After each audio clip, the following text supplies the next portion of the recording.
Hi everyone! Magandang hapon po sa inyo lahat at ako po uli si Richard Solomon, the stroke survivor of my YouTube channel, Cha and Van Narratives. By the way, shout out to Mr. Gerald Potter. Mr. Gerald Potter, this is for you. This is in relation to your comment. How do you fast track the registration of Ivermectin in the Philippines for human use? Ang ganda po ng tanong ni Mr. Gerald Potter, no? Paano daw po natin maire-register or mapabilis, mapa-fast track, no? Ang registration ng Ivermectin for human use against COVID or for the prevention and treatment of COVID in the Philippines in humans. Okay, so that's the question. Okay, now reflecting on that, on the fast tracking. Okay, now it takes a lot of things. Now I'm seeing three challenges actually, no? Medyo meron tatlong ako nakikitang balakid or problema para sa mai-register po ang Ivermectin sa Pilipinas for human use in the prevention, indicated for the prevention and treatment of COVID, not for animals. So hindi na po natin pinag-usapan dahil kasi kailangan para maisulong na magamit ito ng buong sambayan ng Pilipino against COVID, ang Ivermectin, kailangan po ang registration nito sa FDA, Food and Drug Administration, is for humans in the prevention and treatment of COVID. Okay, ano po ba yung nakikita ko ngayon na three challenges, problems, or what do you call this? Balakid sa Tagalog. Okay, so this is what I see, no? Number one, ang Ivermectin is actually a generic term or name for Ivermectin, no? Kasi po, you have to remember sa mga pharmaceutical products, meron tinatawag na generic name and the brand name. Ano po yung generic name? Generic name is actually the name of the composition of the drug. Kung ano po yung composition niya. Like for example, and meron rin po tinatawag na brand name. Yun yung brand nung generic na yun. Okay, I'll give you an example para mas naintindihan nyo. Meron pong gamot na antibiotic na Amoxil. Amoxil is a brand name, no? It's a brand name. Amoxil is a brand name of an amoxicillin, which is a generic name. So, ang generic ng Amoxil is amoxicillin. Okay? So, and the company of this is Smith, Klein, and Beecham, SKB. Okay? So, the company is SKB, the brand name is Amoxil, and the generic name of Amoxil is amoxicillin trihydrate. Okay? So, in the same manner, ito po yung number one concern or challenge. Ivermectin in the Philippines is only registered for now, not for humans, but only as a topical application, as a topical ointment, no? For scabies. Okay, I don't know the Tagalog of the word, Filipino word for scabies, no? So yun lang po yung indication niya for humans, for human use. And as anti-parasitic and anthelmintics use for animals is Ivermectin is used for animals as anthelmintic and anti-parasitic. Hindi pa nga siya na-indicate for humans as anti-parasitic. And I wonder why. Bakit sa Pilipinas? Bakit sa ibang bansa for 40 years plus years it have been used as anti-parasitic and anthelmintics. all over the world. So, walang company na nag-register. So, again, number one challenge is ivermectin is registered only for humans as a topical ointment, and for animals as an anthelmic parasitic. Okay? And it is registered as ivermectin as generic. That's number one. Number two challenge. The number two challenge is there is no company for human use that represents ivermectin yet. Wala pa po. Okay. Number two, no? And along with number two, for is the challenge that kasi po pag magpaparegister po, this is the application, by the way, no? So for COVID to be registered in the FDA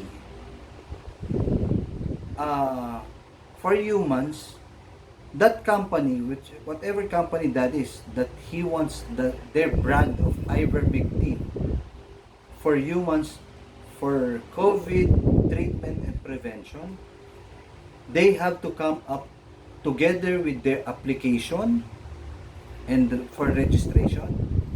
Together with that is a substantial evidences of clinical trials, maybe thousands or hundreds of in random whatever kind of testing is that, or trials. Is it would it be randomized, would it be cohort studies, case controlled studies? Marami klaseng studies po yan or qualitative studies. Usually it's randomized controlled trials. So it has to be substantiated or may kalakip na mga studies po yan para ma-register po yan sa FDA. Ma-apply ng company, kung may company register, ma-apply siya for registration for human consumption against COVID treatment and prevention. So that's number two. Number three, for you to have a clinical trials of that kind, para maisama dun sa pag-apply sa for registration sa FDA, the company would incur or must budget that a huge amount of money, either millions of pesos or either millions of dollars. Kung saan man po siya nandoon, yung company na yun. Of course, in the Western world, they have to spend millions of dollars. Why? Why is it that expensive?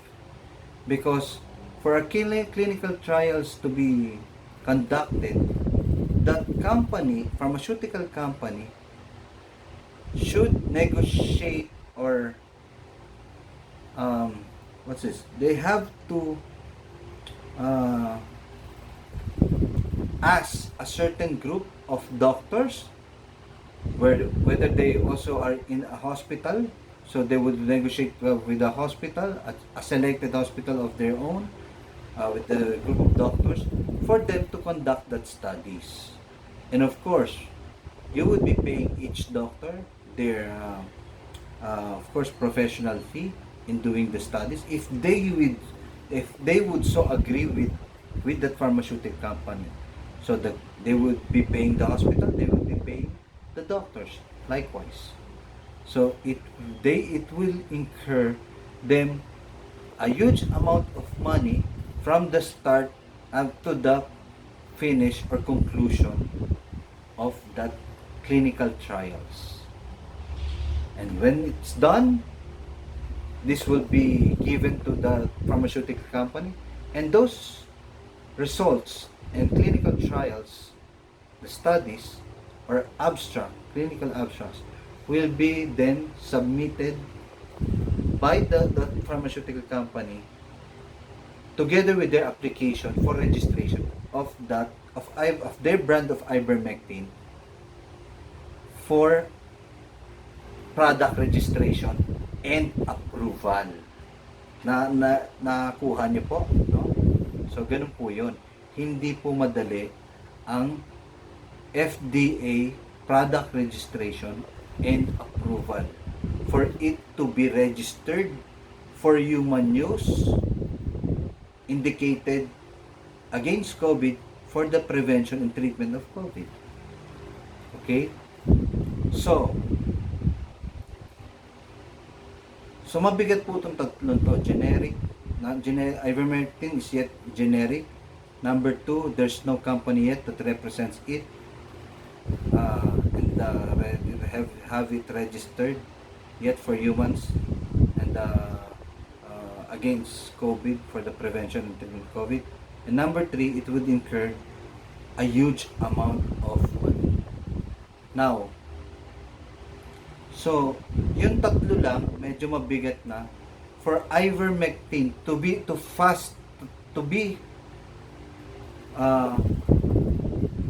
registered in the FDA as for humans, for the prevention and treatment of COVID patients, no?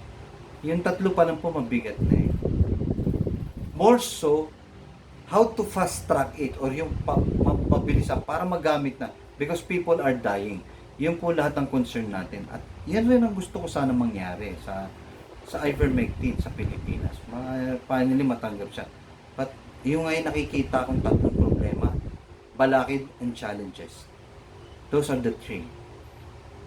The only resolution that I have in mind right now for all these 3 things to, I don't know if this could happen in the country, maybe ito na po, again, this is my 2 cents, everyone.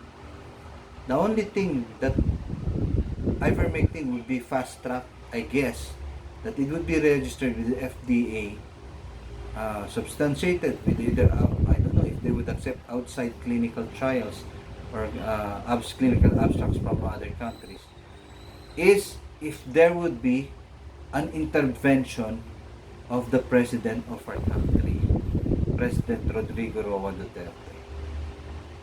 Napakabigat po na nakikita ko na resolution para mapabilis po yun, kung sakali man. At sana, I hope, if you would ask, of course, my opinion, and this is my 2 cents, of course, I would love that idea. It's a crazy idea, but I guess that's the only way that I can see na masusuportahan sila Congressman Mike Defensor, Congressman Marcoleta, Dr. Iggy Agbayani, who are the advocates of Ivermectin in the Philippines, unless they will be supported with the President of the country, President Rodrigo Duterte. So that's my answer to Mr.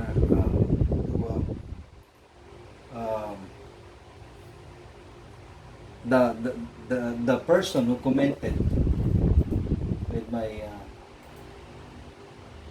who gave me this idea, this content. I'm sorry, to Mr. Gerald Potter. This is my reaction to your question. I am in favor for the registration finally of Ivermectin, for it to be indicated for humans against COVID prevention and treatment. However, these are as I've said, that 3 challenges that I see unless there will be an intervention of the President of our country. With that, dito po nagtatapos yung aking vlog. I know it seems to be impossible, but in high spirits, with high hopes, I hope this would be done, and I hope Ivermectin's dilemma or challenges will be resolved as soon as. Okay? That, maraming salamat po sa inyo lahat. God bless to all of us. And as I always say, peace, God bless, and love one another, more so your families. Thank you. Bye-bye for now.